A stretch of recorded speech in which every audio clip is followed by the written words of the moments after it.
But yes, that sounds good. Okay. Who are you?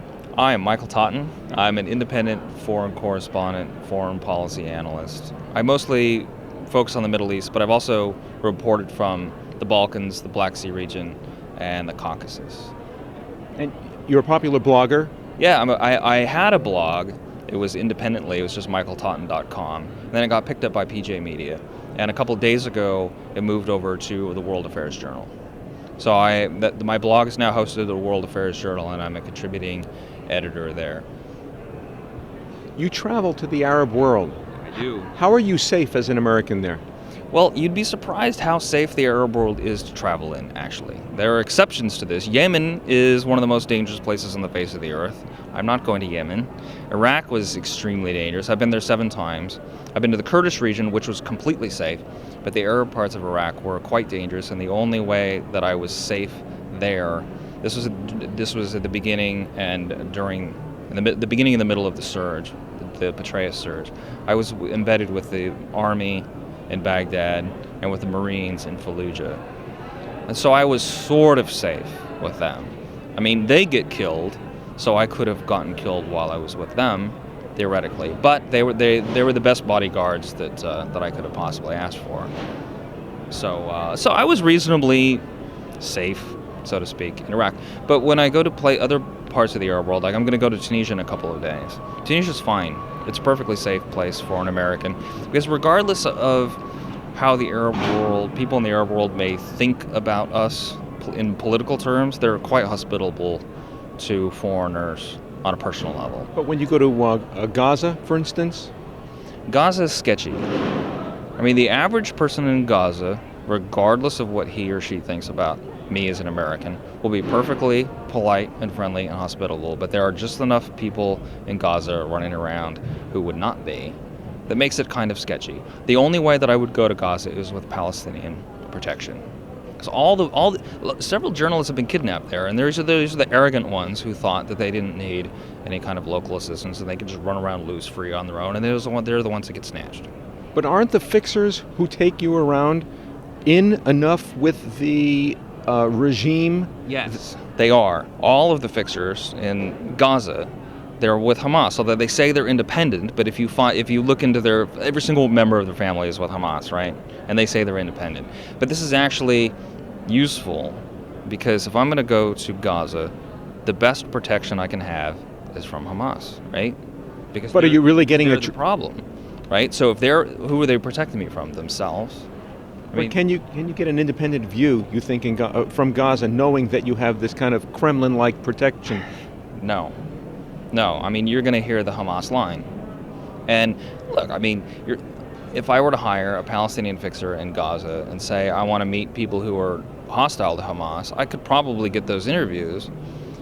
But the person who I'm interviewing is going to be aware that the fixer who's with me is with Hamas, and they're going to hedge what they say somewhat. The only way I could get a true independent view in a place like Gaza is to go without a fixer, which is more dangerous. And doesn't that apply to all the foreign press who are there, that they're afraid, intimidated about reporting objectively?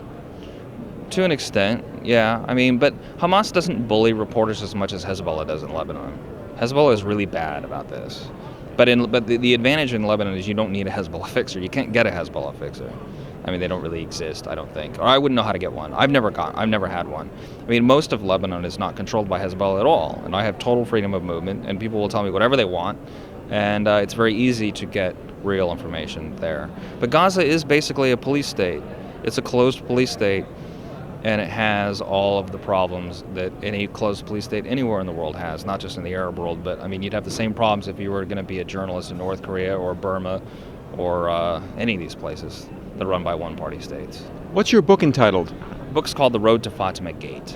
It takes place mostly in Lebanon. There's a couple chapters in Israel during the war, the 2006 war, but it mostly takes place in Lebanon, and it begins with the Beirut Spring in 2005, continues through the war with Israel and Hezbollah in 2006, and basically it ends with Hezbollah reconquering the country. So Lebanon goes full circle. It looked like Beirut looked like Berlin in 1989 to me when I first got there, but it was really more like Budapest in 1956. Do you think that the Lebanese government would be satisfied by the creation of a Palestinian state out of Judea and Samaria? The Lebanese government is not a fraction as hostile to Israel as it sounds. The Lebanese government has not really participated in wars against Israel directly. I mean, Israel has never had a war with the Lebanese army. Israel has wars in Lebanon, but not against Lebanon. They've had war against the PLO and against Hezbollah, but Hezbollah is effectively controlled by the Syrians and Iranians. If an elected Lebanese government has its way, what will happen is there will be an armistice. I mean, the last prime minister and the one before him, talking about Fuad Siniora and Saad Hariri, both explicitly said they want to go back to the armistice that they had with Israel, which is not a peace treaty, but it's an armistice. It means we're not going to shoot at each other. We have our outstanding differences. We'll deal with it later and diplomatically, but we're not going to shoot at each other. That's what the Lebanese government, when left to its own devices, wants. What struck you most when you went to Israel and saw life from, obviously you've been seeing or hearing Israel depicted from the Arab world, even from the U.S. Army, not necessarily guys who have been there. What was your impression of, do you see Israel as an oppressive, occupying aggressor? No, although I will say that Israel, well, it was a bit startling because I had spent 6 months uninterrupted in an Arab country the first time I went to Israel. So I was very used to the Arab world, and the Arab world was no longer strange to me. It was becoming my new normal. So when I went to Israel, it was kind of jarring in a way that it would not have been if I had gone there from here. Because, well, the first place I went in Israel is Tel Aviv. Now, Tel Aviv is a lot like Miami in many ways. So is Beirut, but Beirut's still very much an Arab city. What struck me about Israel was how orderly it is and how there are more straight lines in Israel than there are, not in Jerusalem, but the rest of Israel, that things seem more linear and at right angles. And, well, I felt like I was back in Western civilization. In some ways, I felt like I was in Miami. In some ways, I felt like I was in California. But you felt like you were in America. Kind of, but it was a Jewish America. I mean, so it wasn't exactly like America, but I felt like I had crossed the civilizational boundary from Arab civilization to Western civilization. I know there's a debate about whether or not Israel is really a Western country. It's either Western or it's Western-like. And I can understand why you might say that Israel's not actually Western, because it is in the Middle East, and a huge number of Israelis are indigenous to the Middle East. They're not there from Europe or from the United States. But from Arab countries from Arab countries, or they're born in Israel. I mean, the majority of Israelis are not from a Western country. But I would have to say that Israel is so much like a Western country that it's might as well just consider it a Western country. And I really felt that going there from Lebanon. Did you get a sense that the Arabs hate Israel for political or for cultural reasons? It depends on which Arab and it depends on which country, because the anti-Israel opinion is different in different places. In Egypt, it's mostly based on hysteria. The Egyptians don't know anything about Israel. They hate an Israel that does not exist. They have this fantasy demonic Israel in their head that has almost nothing to do with reality, and they hate that. And how was that created under the Mubarak regime who had signed a peace agreement? I mean, his predecessor, Mubarak, had peace with Israel. How did these people get so hateful towards Israel? From Hosni Mubarak's state-run media. I mean, Mubarak was not half as friendly toward Israel as his reputation. He cooperated with Israel in a regional security way. He really did, because he had similar enemies. But he hated Israel, believe me, just as much as anybody else. And his state-run media was the nastiest, worst anti-Semitic propaganda since Nazi Germany. Nastier than any other Arab country, including Iran. Yeah, well, I don't but know. On a par. Iran's not Arab, so, and I don't know. Okay. Yeah, probably on par with Iran. So in Egypt, the anti-Israel opinion is completely deranged. In Lebanon, it's more rational. There's the deranged anti-Israel opinion also exists in Lebanon in the Hezbollah camp. But there's a lot more rational anti-Israel opinion in Lebanon, and because it's more rational, it's more flexible. I mean, a lot of Lebanese are angry about the Israelis occupying parts of the south, and for the siege of West Beirut in 1982, when the Israelis came in to get rid of Arafat. And I mean, it's only natural to not be happy when another country bombs your capital. And so a lot of Lebanese anti-Israel opinion is this sort of thing, where they have grievances that are grounded in things that Israel actually did in Lebanon in living memory, which is a very different thing than what goes on in Cairo, where they hate Israel because Israel invented the AIDS virus and the crazy things like this that have nothing to do with reality at all. And you can't reason with people who hate for those in this way. They've been brainwashed. They've been completely brainwashed. And there's brainwashing in Lebanon too, but it's less. And so I've met a lot more people in Lebanon who are somewhat flexible on the Israel question. Do you find that the Palestinians have also been brainwashed? Sure, of course, yeah. But the Palestinians also have real-world grievances against Israel the way the Lebanese do, but they have this hysterical Hamas view on Israel shouldn't exist at all. There's not going to be a two-state solution. That the Jews should be driven into seam, and they have all this craziness, along with the more reality-based grievances against Israel. It's a mix. The Palestinians have both, whereas the Lebanese have both too. But in Lebanon, it's the most rational, and there are more people in Lebanon than you probably think who actually don't have a problem with Israel at all. Well, but if the mafia runs the neighborhood... If the mafia runs the neighborhood, you're going to toe the mafia line. Yeah, and there are a lot of people in Lebanon who are willing to admit to me in private, because I'm an American, that they have no problem with Israel, but they don't want to tell their friends because it's stigmatized. It's a red line in the culture, and it's potentially dangerous. The more powerful the Lebanese person is, the more dangerous it is for them to be anything other than knee-jerk anti-Israel. But off the record, they're much more flexible. But the ones who are in government and who are in power... The ones who are in government and power are either fanatical Israel haters or they're towing the line because they'll get car bombed if they don't. What's your sense of how much of a factor is Islamism? In other words, the notion that it's a holy war between Islam and Judeo-Christianity, and they're motivated to dominate and eradicate, or at least subjugate. That's half of it. The other half is Arab nationalism. So, I mean, it's for a long time been called the Arab-Israeli conflict because it wasn't a religious war. It was, the PLO was a secular leftist organization that was a Soviet client. And they were fighting for land, and they had a secular, sort of vaguely Marxist view of things. And the whole Arab world rallied around this secular Marxist Soviet PLO position. And that was the Arab-Israeli conflict, where in Muslim countries and other parts of the world, they didn't care. The Arab-Israeli conflict was completely off their radar, and it still is. And I mean, if you go to Kazakhstan, Kazakhstan is a majority Muslim country. They have great relations with Israel. They have no reason to have bad relations with Israel. The same thing is true with Albanians, the Bosnians, the Kurds. These people, and the Berbers in North Africa, they have no grievance against Israel. Well, Iran doesn't share a border with Israel. Why are they so prepared to start a war to eradicate it? See, in Iran, it's all the holy war thing. And they've exported this to the Arab world. So in the Arab world now, you have basically two wars against Israel happening in the same place at the same time. You've got Arab nationalism, and you've got radical Islam. And do you believe that mutually assured destruction is an enticement to this mullah regime? Possibly. I don't know what they really think.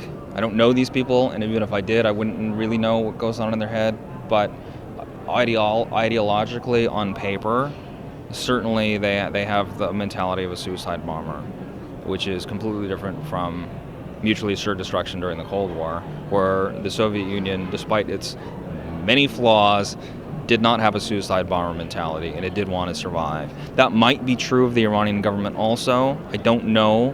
But on paper, they're certainly much more dangerous than the Soviet bloc was. And they do, and some of them have said things to the effect of, well, it's okay if they're destroyed in a war because this world isn't the important one. They're all focusing on the next world. And nuclear weapons in the hands of such people are extremely dangerous. I would much rather face communists armed with nuclear weapons than religious fanatics who don't care about this world. Do you think that they'd be capable of putting a dirty nuke in America if they knew that they would eventually, as you say, kamikazes, get a ticket to paradise? Sure, it's possible. I don't think it's likely, honestly. Really? No, I don't think it's likely, and I can't really make a case for it. It's a gut feeling, but I can make a partial case for it. Here, part of when the Iranian government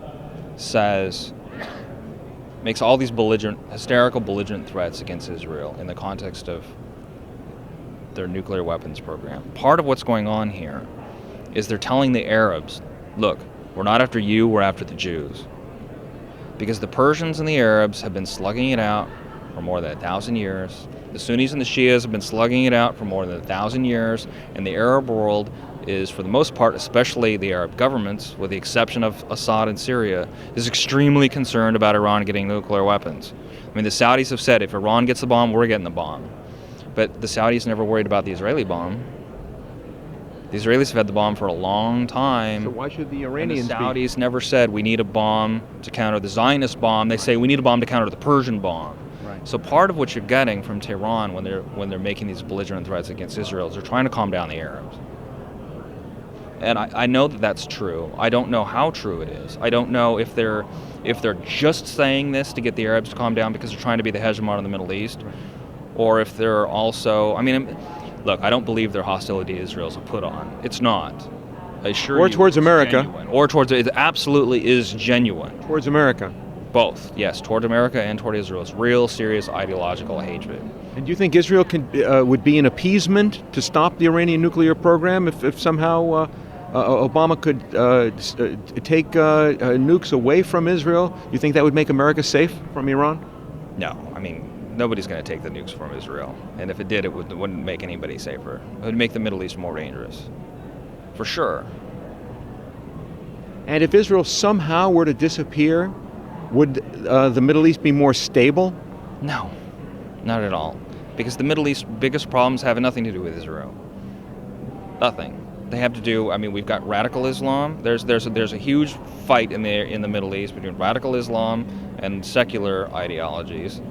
You've got these ancient enmities between Arabs and Persians, and between Sunnis and Shias, and between these calcified military regimes against disgruntled people with high unemployment and a terrible economy. None of these problems have anything to do with Israel.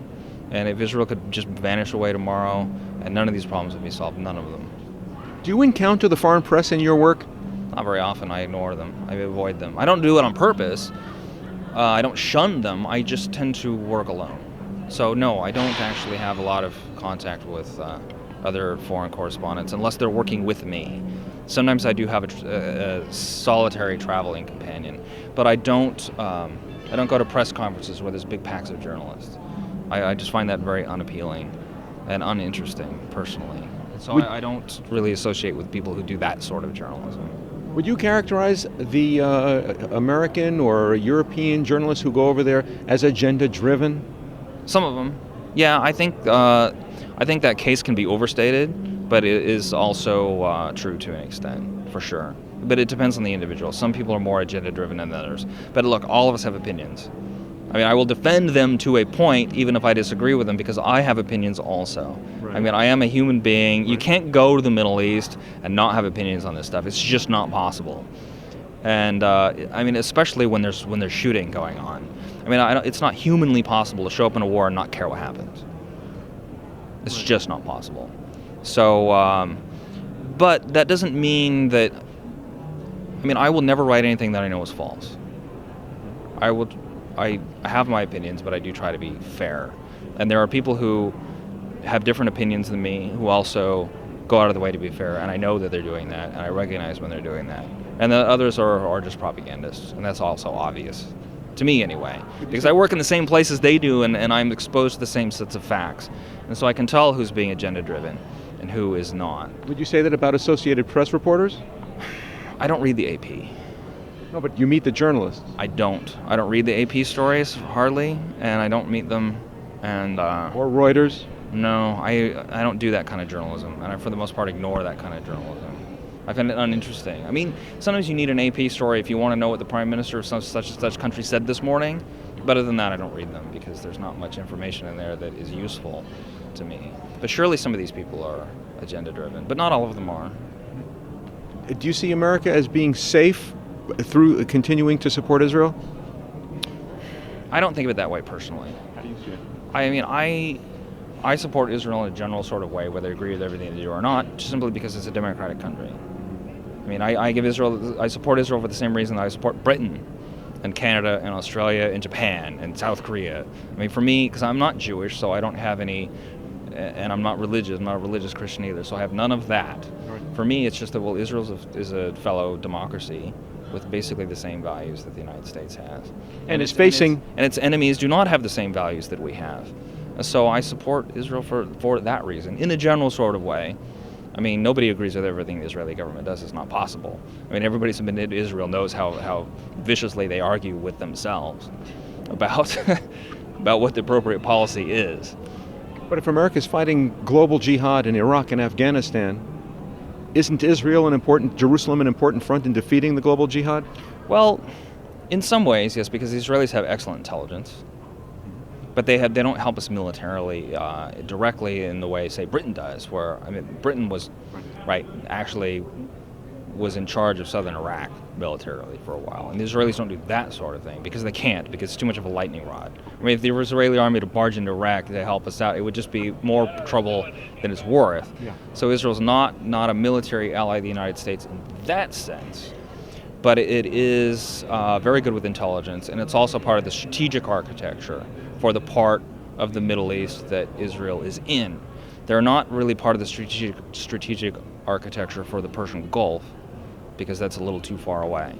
But they absolutely are in the Levant, and very critically important as such in the Eastern Mediterranean area, including Egypt.